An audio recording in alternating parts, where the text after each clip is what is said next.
Good morning, students. Students, today we are going to understand chapter 1 of computers in class 6. Students, this chapter actually tells us about the different types of components that we use in our computer system. So we would be going into this given chapter and understanding the different types of hardwares, softwares that a computer system works with. So let us start, students. The name of the chapter is Let Us Explore Our Operating System Application Software. So students, first of all, what is a computer? So students, I think you all know what a computer is. A computer is an electronic device. From your childhood you are seeing computers, your laptop, the desktop in the schools, the mobile phones, the tablets. All these are different types of computers which you see in your daily life. And therefore a computer is an electronic device that takes something such as some instructions, some click of mouse, some data from you. We call these things as input. These are raw facts and figures that are given to the computer.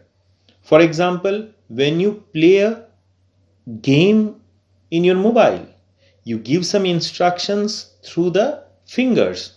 You put a tab on one or the other part of the screen and the computer works accordingly. So what did you give? You gave the input, and according to input, the computer processed the game. So when we give the input, they are raw facts which we give. The computer processes these raw facts and then gives back us some result, and these results are known as output, and these results are information which we get back. Let us not talk of only games. Suppose you open a notepad. You know, students, notepad is a place where you can write some documents. Now when you write the document, you are writing the alphabets, the letters. They all are inputs. And after you write it, the computer saves it after processing. And you can even take out the printout of that document which you have written, and that printout is what? That is the information which you are getting back. That is the output. So a computer always works by three given steps. It takes some input, it processes those inputs and changes those input into meaningful facts or informations. These informations are known as outputs. So students, you can see this figure. There are some input devices like mouse, keyboard. These devices are there. There is a processor which always remains within a computer system. The processor processes whatever input it gets, and then it shows the output either on the screen or gives the output as sound through the speakers, or it can even print the output using a printer. So computer systems work in this fashion. I think you all know this. Even earlier in class 5 you have been taught these things, the details of input, process and output. So let us move forward. So how the computer functions? The computer functions by three given steps. The computer takes input. What does it take as an input? It takes the raw data, the facts, instructions, and then processes these facts according to the instructions and gives out the output. Suppose you wanted to use your computer, say the calculator application of your computer, or I should say the mobile. So when you use that calculator application, you open that calculator, you type some numbers. Suppose you type 5, then you type the plus sign, then you type 4. So what did you give? You gave two figures, 5 and 4. And what was the instruction that you gave? The instruction was plus. So the computer would process accordingly. It would add 5 and 4. And what output it is going to give? It is going to give the output 9. So it first took the input. What were the inputs? The symbol plus, which was the instruction, and two given figures, that is 5 and 4, were the inputs. The computer processed accordingly, added 5 and 4, and what was the output? The information which was in the form of an output was 9. So in this way computer works. Now components of a computer. Students, there are some hardware components, there are some software components. They both work together, they work in tandem. When they work in tandem, then only we take work of the computer system. So what are the basic important components of a computer system?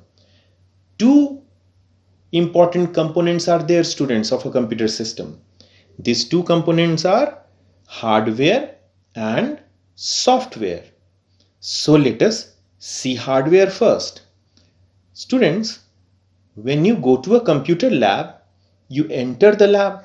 What are the things of a computer system that you can touch and you can even feel? Can you touch the softwares like Microsoft Excel? No, you cannot touch that. You can only see them and feel them, but you cannot touch them. You cannot catch hold of them. So things which you cannot catch hold are not hard. They are soft for us in computer language, in computer system. So what are the things that you can touch in a computer lab? You can touch the keyboard, you can touch the mouse, you can touch the screen, you can touch, say, devices like the UPS, you can touch the system unit. So all these devices are hard enough to touch. You can touch them, carry them from one place to another. So these devices are known as hardware. So how the computer system follows? We have already seen two things are there. One is hardware and the second one is software. So two important components are there of a computer system. As I said, hardware and software. Softwares you cannot touch, you cannot catch hold of, you can feel them work, you can see them work. But what are hardwares? Hardwares are those computer components that can be easily catch hold of. You can touch them, you can carry them from one place to another. So you can well understand, students, the examples of hardware and software. Examples of hardware can be keyboard, printer, mouse. Then there are devices like joystick, there are devices like plotters, there are some devices like UPS, uninterrupted power supplies. So these are hardwares. And what are softwares, students? Softwares are the program files. They may be operating system like Windows operating system, Linux operating system. They can be softwares like calculator software of your mobile. They can be the Google Chrome of your mobile. All these things are seen. We cannot catch hold of them or carry them with us. We can only see them. We can feel them. So they are the softwares. So students, let us move to hardwares now. Computer hardware. So all the physical components of a computer which can be touched and then felt while we touch them are called hardware. I should say that we can easily carry them from one place to another if they are light, and it would be hard enough to carry them from one place to another if they are very heavy. But both of them, the lighter version as well as the heavier version, are hardwares because they can be at least touched and carried from one place to another place somehow.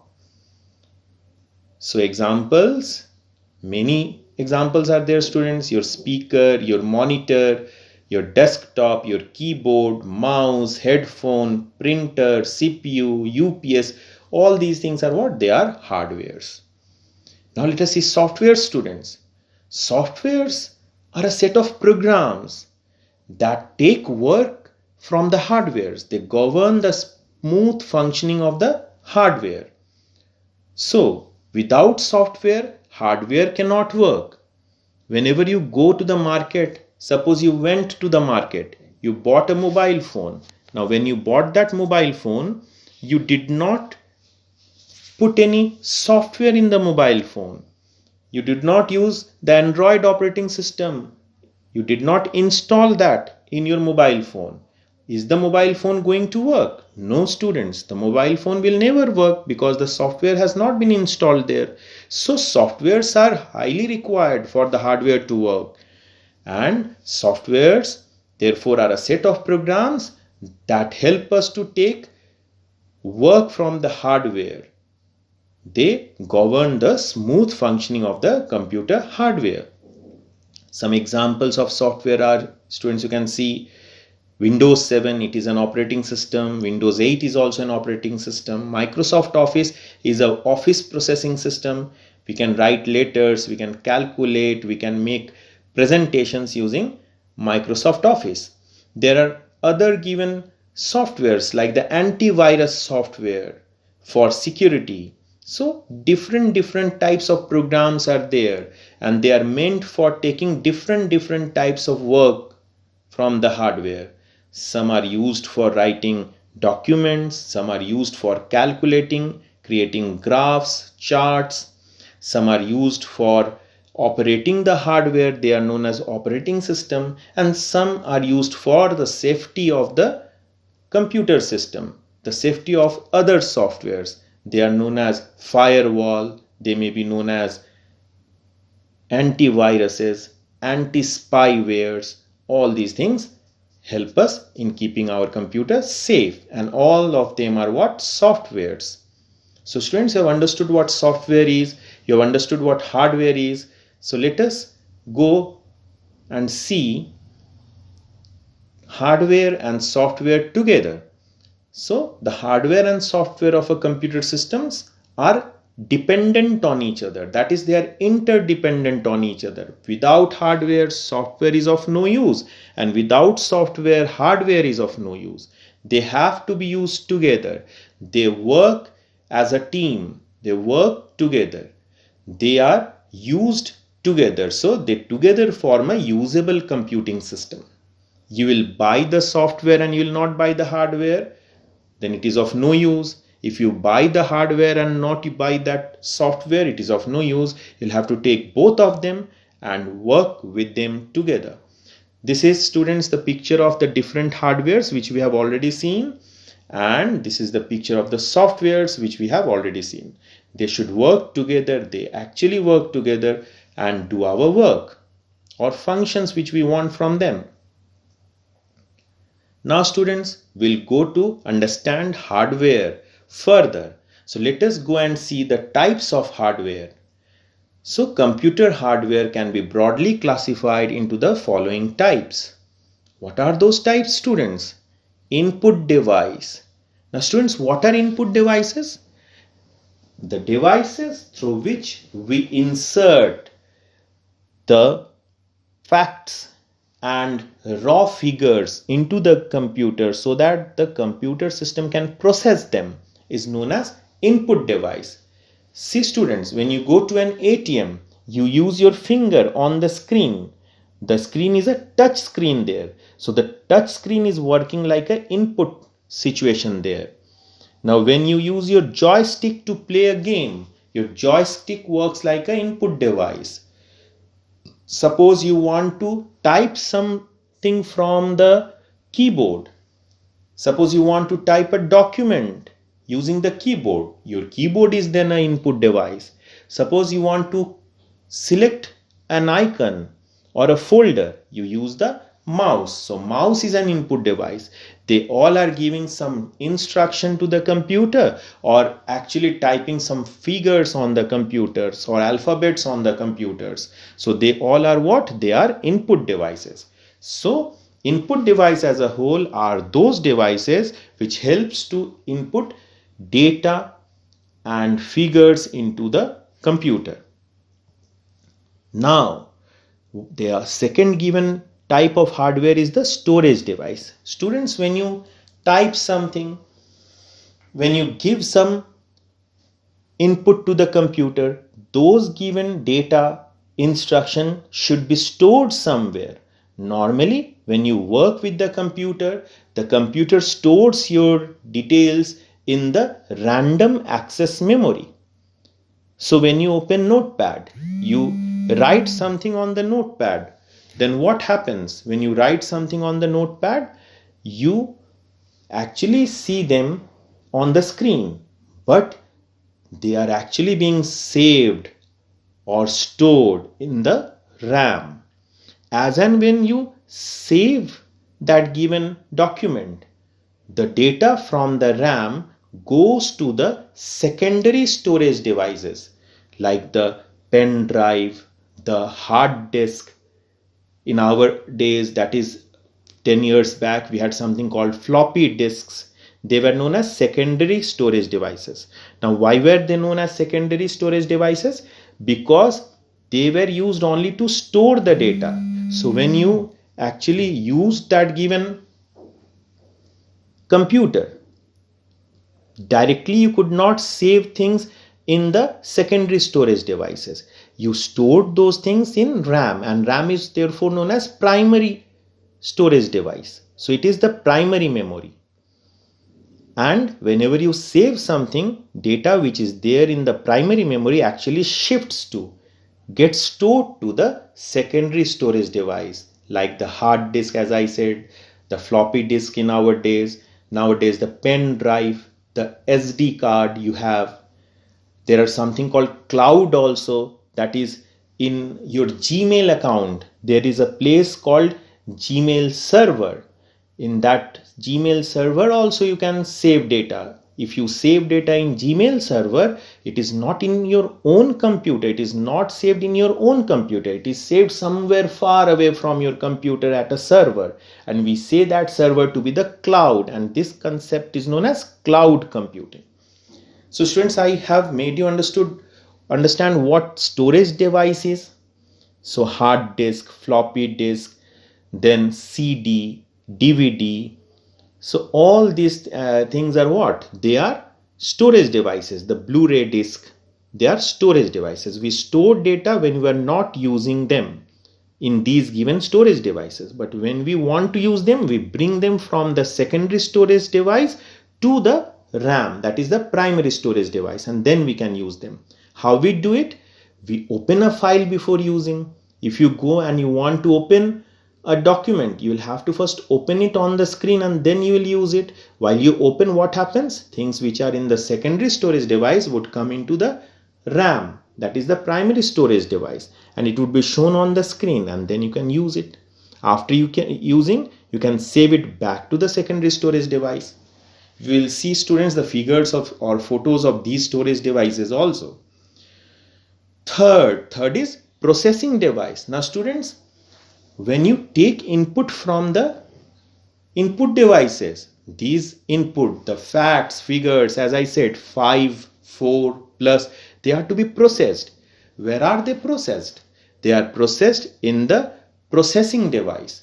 Now what are the processing devices? Students, you might have heard the term processor, that is the central processing unit. There are some companies which make this processing unit. The first company was Intel, which made a processing unit. There were many versions. We know those versions. They were known as 8088. So you would not have heard of these versions, but they were the first version. Then after Intel, other companies also came and started to make central processing unit, that is the processor. They were AMD, Celeron, and you have heard of the types of processor like Pentium, Pentium 4. So they are processors. We'll see some of the photos of processors. Without processor, computer is of no use. The processing unit of the computer is known as the brain of the computer. The central processing unit is therefore the brain of the computer. Now, output devices. Students, you gave the input to the computer, as I said, 5, 4 plus. You gave into the computer. It was stored somewhere in the primary memory. The processing unit processed it, and that answer 9 has to be shown somewhere. Where is it shown? It is shown in the output device. Which sort of output device? It can be shown on the desktop, that is the screen, or it can be prompted from the speaker. So speaker is also an output device. The screen is also an output device. It can be printed on the printer. So printer is also an output device. So the devices which shows us the information are known as output devices. Now students, our computers nowadays are not alone. Our computers are in a network. Each and every computer is connected to the other computer in this world. For example, your mobile phone is connected to some other given mobile phone wirelessly. So whenever you want to send some data from your mobile phone to other mobile phone, you can send it through Bluetooth. You can even put a Wi-Fi connection through hotspot from your mobile to another mobile, and you can enjoy the internet connection facility of the other mobile in your mobile. So these are known as what? These are known as connectivity. So connectivity means when computers or mobile phones are connected together either wirelessly or through wires. Students, as you have gone to your computer lab, you would have seen a lot of wires in the computer lab. These wires connect the computers of your computer lab with each other, and they form a network. So there are many devices which are required for making such connections, such network, and they are known as communicating device. We'll see these devices, students, at least photographs of these devices in this class 6. So students, one by one, input devices. These devices are used to put in data and instructions into the computer. See students, keyboard, joystick, mouse, scanner, they all are what? They are input devices. Processing devices. So they process. See students, these are the figure of the microprocessors. The processors we said, they are the figure of the microprocessor. The chipset, the BIOS. Now chipset and BIOS are parts of microprocessor. BIOS is also known as basic input output system or services. They are used to control the input devices and the output devices. So what we see here is the processing devices. The processing device is the central processing unit, and the photo here is given of some central processing unit of a given company. I am seeing here the photograph is of AMD company. Now let us move to storage device. These devices store the data and instructions of the computer. What are these devices? There are some devices which are shown here. The hard drive, that is the hard disk. Then there are external hard disks also. There are card readers. As I said, pen drives are there. SD card is there. There are the card readers. Pen drive is also known as USB device. USB storage device is there. Then we have cloud storage. As I said, servers are there. So they all are different types of storage devices. When you grow up in the coming years, you will learn more about them. Now students, we'll talk of output devices. These devices output the meaningful information generated by the computer. So what are they? They can be the monitor, they can be the camera, that is the webcam, they can be the speakers, the printer, the headphone. All these things are what? They are output devices. Your microphone is also a output device because they sometimes also help us to hear the sound. It also sometimes work as an input device. When you put some sound there, it shows because it is in a combination of headset and microphone. Now let us move forward. Let us see communicating device. Now these devices, as I said, they are used to send information from one computer to another computer in a computer network. So modem is a device. You see, Modem is a communicating device. It is used to connect computers. In your household also you have seen a pen drive sort of thing which works as a modem and helps us to connect to internet. So students, a lot of information you have seen here. You have seen communicating devices, you have seen output devices, processing devices, input devices.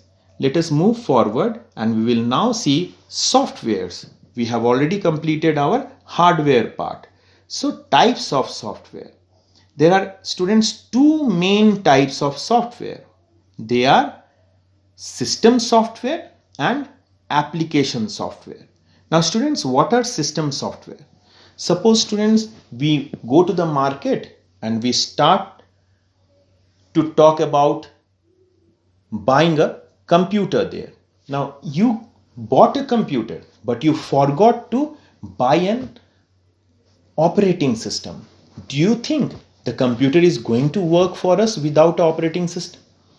No, the computer would never work for us without an operating system, because the operating system is the set of software which takes work from the computer system, and there are few more softwares with that operating system. Together they are known as system software, and all of these softwares, the operating system and the other softwares which are very important, which are inevitable, which are highly required, which are mandatory for a computer system to work properly, is known as system software. Now after the system software has been bought, they have been ordered to the vendor, that is to the salesman. After we complete ordering them, then we think of application software. Application softwares are not such software without which our computer is not going to work. Our computer is going to work without application software, but these application software actually facilitates us, helps us to take special work. For example, student, if we don't have Windows Media Player or VLC player in our computer, is it so that our computer is not going to work? No students, our computer is going to work, but it is not going to play songs for us or show movies to us. So VLC Media Player is not at all a very mandatory software for us. But if we wish to hear a song, see a movie, then we will actually go and tell the salesman to also install VLC Media Player or Windows Media Player. And these are known as application software. Suppose you have bought a computer, you have bought even the system software, but you don't have a software to write documents. So you can take MS Office from the salesman. You can say to the salesman, please install MS Office. But do you think without MS Office the computer is not going to do any work? No students, computer is going to do all the works except writing the documents. So for this particular reason, for writing documents, for making Excel sheets, that is graphs, charts, sheets of Excel, you can install Office, MS Office. These MS Office therefore is an application software. It is applied for a special purpose. Without even application softwares, a computer can well work, because the mandatory software which is required for the computer to work is system software. Application softwares are optional. You can install them on your wish. The work you want to do from the computer, according to it, you can install the application softwares. Let us go forward, students, and see system software first. So system software. See students, this software, as I said, they are very important. Why they are important? Because these softwares control and manage the hardware of the computer system. Without system software, you cannot control the hardwares of the computer system. You cannot manage the hardware of the computer system. Now let us see some example of system software. The first example, as I said, is the operating system. And second example is utility software. Now utility software, What is the use of utility software, students? Utility software actually housekeeps the computer system, that is, takes care of the computer system. For example, antivirus software, that is a utility software. It is used for keeping our computers safe from viruses, worms, malware, Trojan horse, spamwares. So we use antivirus software. It is used for keeping our computers safe, for housekeeping our computer system. It is therefore known as what? It is known as utility software. Similarly, the software called compression software. Now, what is compression software? Suppose you have a document which you have made, but it is of bigger size. You want to store it somewhere. The place where you want to store is it of smaller capacity. So you can zip the file, you can compress the file. So it helps you to keep the things properly by zipping the file. So this compression utility software is a utility software. It is used for compressing the file. So students, I made you understand what the use of utility software is. It is used for taking care of the computer system. And what is operating system? Operating system is used to control, manage and take work from the hardwares of the computer system. So let us now proceed further, students, and see operating system in a more deeper way. So operating system is a type of system software that acts as an interface between the user and the hardware. Now students, you have seen Windows operating system. Now whenever you want to make a folder, whom do you say? You say to the Windows desktop. You go there, right click the mouse, go to new option, then you go to folder option. Whom did you request? You requested the desktop. What is the desktop of? Desktop is of Windows operating system. So isn't the Windows operating system helping you to take work from the hardwares of the computer system? So isn't it standing between you and the hardwares? Isn't it facing you? And isn't it in between you and the hardware? Yes, it is. Therefore, it is interface between you and the hardware. The hardware is facing that screen. You are also facing that screen. So it is intermediary between both of you. That is the user and the hardware. We are the user and the computer system is the hardware. So it acts, the operating system, Windows, acts as an interface between the user and the hardware. It ensures that the hardware of the computer system is used efficiently. What is the meaning of the word efficiently? It means that whatever work we want to take from the hardware, that work is done fast, very fast. And the memory utilization for doing that work should be least, that is as small as possible. Less amount of memory should be used by the hardwares to do our work.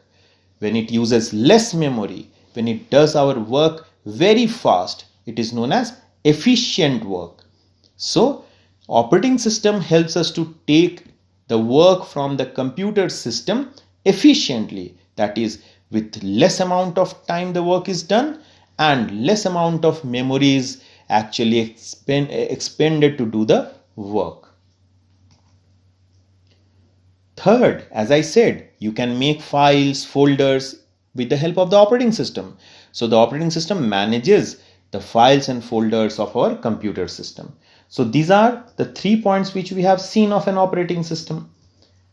Some examples of operating system, students: Windows operating system, Linux operating system, Apple machines are there, students, that is known as Macintosh machine. Their Mac OS operating systems are used. Then Android, in our mobile phones, Android operating systems are used. So these are the different types of operating systems. There is a open source operating system which is known as Ubuntu. It is actually a version of Linux. So many operating systems are there. Now students, how the operating system work? So whenever our computer is off, the operating system does not work for us. But as and when we open our computer, we switch on our computer, the operating system starts working for us. So students, when the computer is off, the operating system software remains at the secondary storage device such as hard disk. As I said, they remain at the secondary storage device like hard disk, like CD, etc. But as and when you switch on the computer, they come to the primary storage device, that is the RAM. So the operating system is transferred to the primary storage device. It is known as random access memory, RAM, and starts running. So operating system starts working for us, helps us to take work from the hardware. So when the computer system is off, the operating system is residing at the hard disk or some other secondary storage devices. But as and when the computer system is switched on, our operating system actually comes to the RAM and starts running for us, doing various works for us, helps us to take the work from the hardwares efficiently. So this is the working of the operating system. And this process of coming to the RAM and doing work for us when the computer is switched on is known as booting. It is known as booting. Why it is known as booting? Booting is like boot. The word boot means shoes. So it is like tying the shoes for helping us, for doing the work for us. The operating system ties the shoes, its shoes, for doing the work, and therefore it is known as booting. This concept, real life concept, is applied here to give the term booting. Now students, so what are the functions of operating system? Important function, as I said, it wants to help us by taking less amount of memory.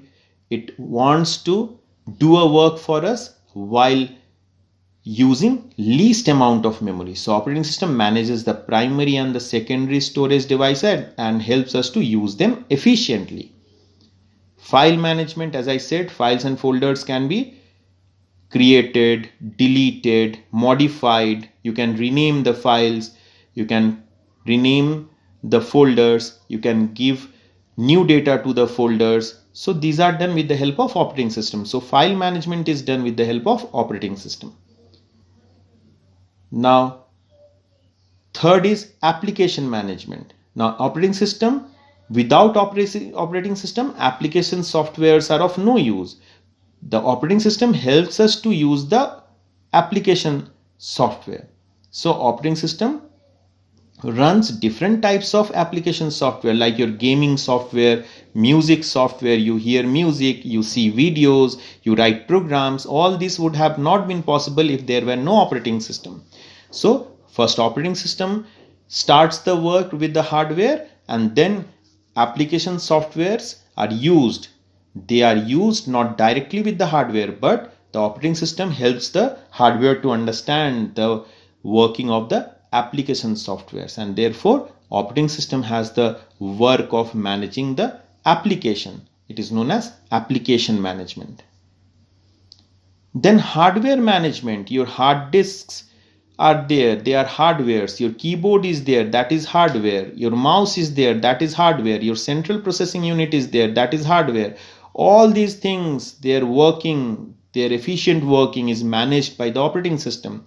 They understand how to take work from the hardwares. So operating system controls and coordinates all the input and input devices attached to the computer, and therefore we say operating system does hardware management.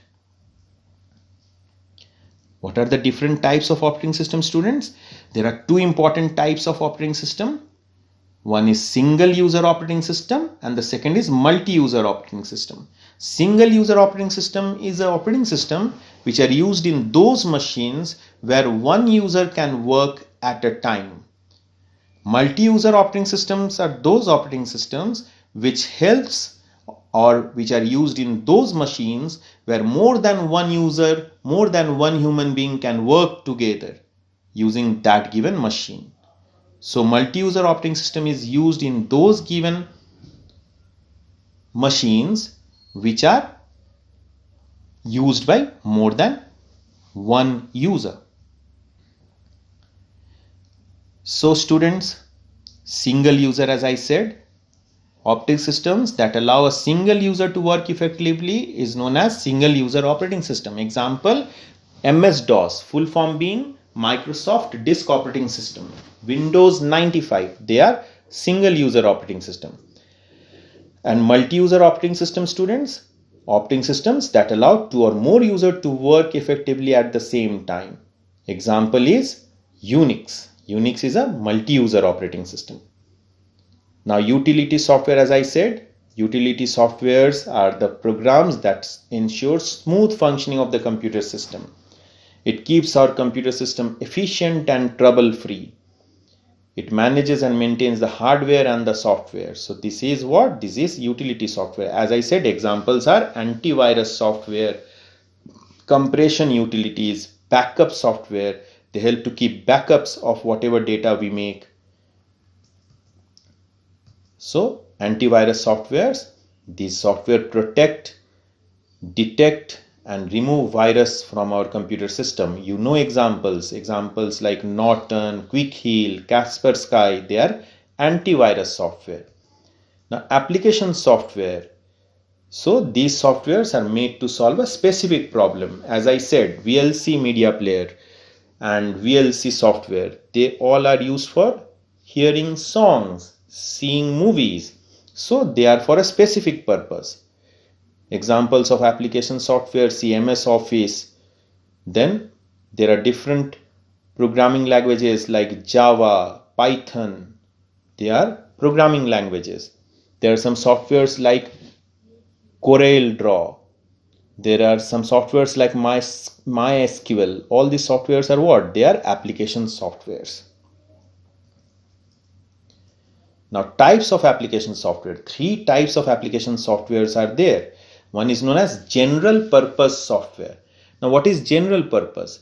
These softwares can be purchased and used but cannot be modified. So you cannot modify this software like MS Office. They are general purpose. Every person purchases it and use for his or her own work. No one can go and change Microsoft Office. It is made by the Microsoft company and we use it as it is for our purpose. So it is known as general purpose softwares. This is a type of application software. Then there are some softwares which is known as specific purpose software. So these are customized as per our need and requirement. Suppose I go to a software company and I want to tell them to make a chess game for me. So they will make a chess game for me as we have wished, as we have told them to customize. You cannot play some other game using that chess game software. You'll have to play chess there only. Therefore, it is for a specific purpose, for playing chess. So it is known as specific purpose software. Third is custom software. So these are the softwares which are made for a customer. Suppose I have a software company. I have told them to make it for me and I have told the hospital management system, that is a hospital, that I can make a software for you. They ordered the software to me. I made that software of hospital management system. Suppose the name of that hospital is XYZ hospital. But as I have made that software for XYZ hospital, any other hospital can also use the same software because it is made for hospitals and both of the given organizations are hospital management organizations. So once you make it for one of the companies, say for one hospital, they can be used, these softwares can be used by other hospitals. So sort of customers here is what? The hospital personalities are the customer. So they are tailored made to meet the requirements of the hospital, and such software is known as custom software. Now students, I may make a software, you may make a software. Nowadays everyone makes apps. They use different languages to make apps. So a day would come that you may also make your own app. You may also make your own given softwares. So while you make your software, you are the owner of the software. Now you may want users to use the software, but may not want them to distribute your software to others. So there is a system which is known as licensing system.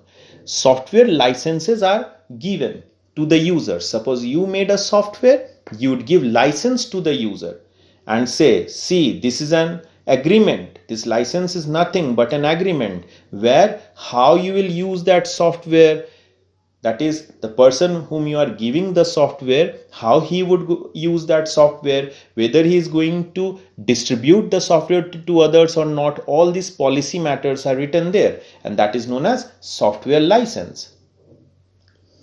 So on the basis of software license, softwares can be divided into open source software and proprietary software. Now what are open source software, students? Suppose you made a software using a language. You wrote lot of lines, programs for that given software. Now while you actually want this software to be used by the public, you may not want them to see the lines you have written. So you want them to close, means you want that your lines should be closed from the public. No one should see that given lines which you have written. So they are not open source then. But if you want that, okay, public can see your program while using the software. So that means what sort of software you have made? You have made open source software. Your lines of code, your program which you have written is known as source code, and you have opened that source code to the public and public can see them. So nowadays, if you open the source of the code, that is, if you open the program for the public to see them, change them, and then distribute them further, it is known as open source software. But if you don't want them to see your lines of code, your programs, so public will not see the lines of code, and then your software would be closed source software. It is also known as proprietary software. So you own that given lines of code, that given program. No one other is the owner of that given program which you have created then. They cannot change them. They cannot distribute them to others.